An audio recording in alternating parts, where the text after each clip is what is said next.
Welcome to Sweet Life Beat Life. We hope this video helps.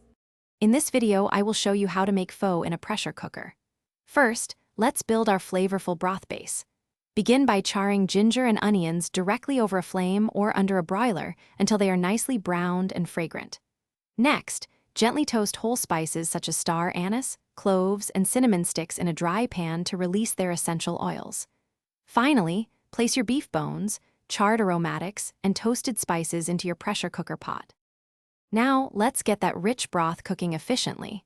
Pour in about 8 to 10 cups of water, ensuring all your ingredients are submerged. Secure the lid and cook on high pressure for 60 to 90 minutes. This intense heat extracts maximum flavor from the bones and spices.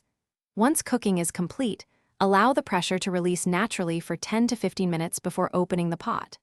This step helps tenderize the meat and deepen the broth's taste. With our broth cooked, it's time to refine and season it perfectly. Carefully strain the broth through a fine mesh sieve to remove all solids, leaving you with a beautifully clear, golden liquid. Next, season your broth to taste with a few tablespoons of fish sauce, a piece of rock sugar, and a pinch of salt. While the broth simmers, prepare your thin rice noodles according to package directions, usually by soaking or a quick boil until tender.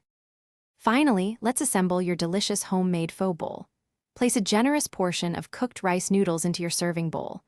Arrange thinly sliced raw beef, which will cook in the hot broth, and your favorite fresh herbs like cilantro and green onions on top. Ladle the steaming, aromatic broth generously over everything. Garnish with fresh basil, a squeeze of lime, and a handful of crisp bean sprouts for that authentic pho experience. Enjoy your culinary creation. Thanks for watching. Consider subscribing if we helped you.